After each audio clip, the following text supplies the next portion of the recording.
Pokok laporan pelapor 7.16 menimbang bahwa setelah Majelis Kehormatan memeriksa secara saksama laporan dan keterangan pelapor, keterangan dan pembelaan hukum terlapor, keterangan saksi dan bukti-bukti yang disampaikan, terdapat beberapa isu atau masalah dugaan pelanggaran kode etik dan pedoman perilaku hakim konstitusi oleh hakim terlapor yang dianggap relevan untuk dipertimbangkan sebagai berikut. 1. Menimbang bahwa terhadap dugaan adanya pembiaran yang kemudian menjadi tradisi yang dianggap dapat dibenarkan dalam mengadili perkara yang bersifat maupun tersurat, yang tersurat maupun tersirat, memuat potensi benturan kepentingan dengan dirinya sebagai hakim konstitusi. Majelis Kehormatan mempertimbangkan sebagai berikut. Bahwa terhadap dugaan ini dalam riwayat penanganan perkara penguji undang-undang sejak berdirinya Mahkamah Konstitusi telah ada beberapa perkara yang memuat pengujian undang-undang atau norma yang berkenaan dengan Mahkamah Konstitusi, baik berkenaan dengan kewenangan lembaga maupun berkenaan dengan kepentingan jabatan hakim konstitusi. Di antara putusan yang telah dijatuhkan Mahkamah Konstitusi dalam persoalan pengujian norma berkenaan dengan dirinya sendiri adalah putusan nomor 49 tahun 2011 dan putusan nomor 96 tahun 2020. Dalam keterangan yang diperoleh Majelis Kehormatan, selama proses pemeriksaan persidangan terdapat fakta bahwa di antara pertimbangan dalam memutus terdapat variabel pertimbangan yang berpotensi munculnya benturan kepentingan. Sebagai ilustrasi, pada pertimbangan putusan nomor 96 2020 ada benturan kepentingan masa jabatan hakim konstitusi dan masa jabatan ketua dan wakil ketua Mahkamah Konstitusi. Pertimbangan ini merupakan contoh dan adanya tradisi bahwa memeriksa perkara yang berpotensi munculnya benturan kepentingan tidak dilakukan secara hati-hati dengan konstruksi argumentasi yang meyakinkan, dengan tanpa bermaksud untuk menilai putusan Mahkamah Konstitusi. Majelis Kehormatan menilai bahwa telah terbangun tradisi untuk menguji norma, padahal sebaliknya terkandung muatan kepentingan yang bisa memberi manfaat bagi keuntungan pribadi. Pada puncaknya adalah potensi benturan kepentingan yang melibatkan Ketua Mahkamah Konstitusi dengan penanganan perkara nomor 90 2023. Peristiwa hukum sebagaimana terjadi di atas tentunya tidak akan terjadi seandainya setiap hakim konstitusi memiliki rasa sensibilitas yang tinggi dan waspada terhadap satu benturan kepentingan. Selain itu, hilangnya budaya saling mengingatkan di antara sesama hakim apabila memang dirasakan adanya benturan kepentingan salah satu hakim berpotensi terlibat benturan kepentingan menjadi persoalan tersendiri. Praktek pelanggaran benturan kepentingan sudah merupakan kebiasaan yang dianggap sebagai suatu yang wajar. Karena para hakim konstitusi secara bersama-sama membiarkan terjadinya pelanggaran kode etik dan perilaku hakim konstitusi yang nyata tanpa kesungguhan untuk saling ingat mengingatkan.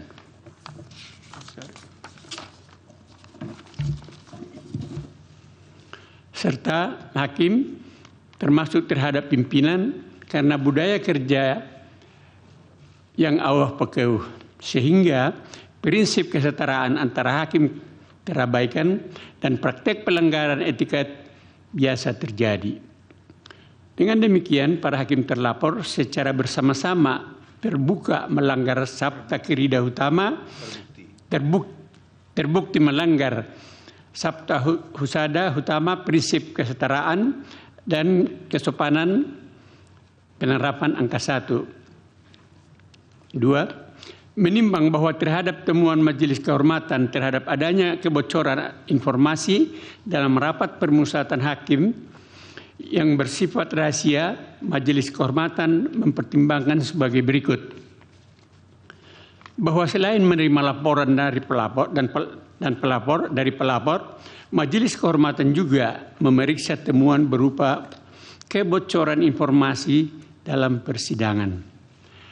Rapat permusyawaratan hakim yang tertutup sebagaimana ketentuan pasal 40 ayat 1 Undang-Undang Nomor 24 Tahun 2003 tentang Mahkamah Konstitusi sebagaimana diubah terakhir oleh Undang-Undang Nomor 7 Tahun 2020 tentang perubahan ketiga atas Undang-Undang Nomor 24 Tahun 2003 tentang Mahkamah Konstitusi yang menyatakan sidang Mahkamah Konstitusi bersifat terbuka kecuali rapat permusyawaratan hakim.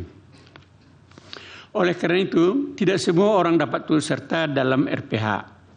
Hanya 9 orang hakim konstitusi, pejabat kepaniteraan, dan staf pendukung yang ditunjuk serta disumpah yang memiliki akses mengikuti RPH.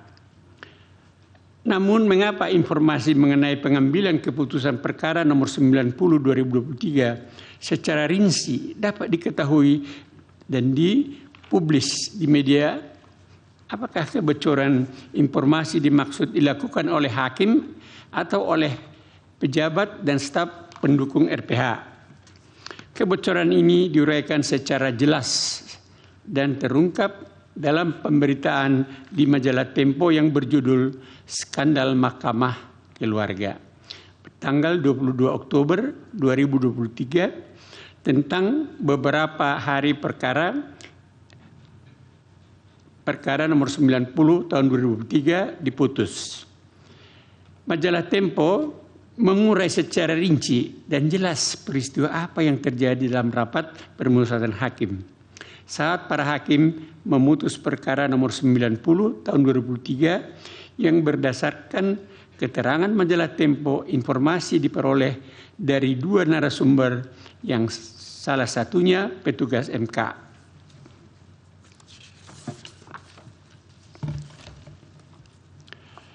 Bahwa berdasarkan atas temuan di dalam majalah Tempo dimaksud Majelis Kehormatan kemudian melakukan penyelusuran dan pemeriksaan terhadap 9 hakim konstitusi untuk mengungkap bagaimana bisa informasi rahasia RPH bocor ke media. Dalam hal ini majalah Tempo. Dari hasil pemeriksaan tersebut, keseluruhan hakim konstitusi menjawab tidak mengetahui siapa oknum yang membocorkan informasi rahasia RPH. Ikhwal dimaksud dalam proses penanganan dan pengambilan putusan perkara 90 tahun 2023. Sementara untuk meminta majalah Tempo memberikan kesaksian, tentunya akan terbentur pada Undang-Undang Kebebasan Pers yang mesti melindungi sumber informasinya.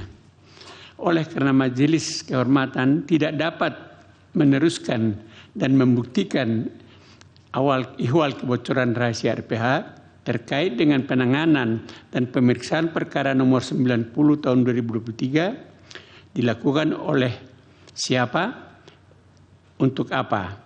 Namun demikian, Majelis MK meyakini bahwa kebocoran informasi boleh jadi terjadi secara sengaja maupun tidak sengaja dilakukan oleh hakim konstitusi. Meskipun tak cukup bukti untuk mengungkap kebocoran informasi pengambilan putusan dalam RPH dimaksud. Akan tetapi perkara kolektif hakim konstitusi dianggap memiliki kewajiban hukum dan moral untuk menjaga agar informasi rahasia yang dibahas dalam RPH tidak bocor keluar. Oleh karena itu, di dalam ketentuan Sabta Karsa Utama butir keempat terkait prinsip kepantasan dan kesopanan butir penerapan ke-9 menyatakan keterangan rahasia yang diperoleh hakim konstitusi dalam menjalankan tugasnya dilarang dipergunakan atau diungkapkan untuk tujuan lain yang tidak terkait dengan tugas mahkamah. Dengan demikian, berkaitan dengan isu kebocoran informasi RPH, ke-9 orang hakim konstitusi secara kolektif bertanggung jawab dan harus menjaga agar informasi rahasia yang dibahas dalam forum RPH tidak keluar, sehingga berpotensi disalahgunakan oleh oknum yang tidak bertanggung jawab.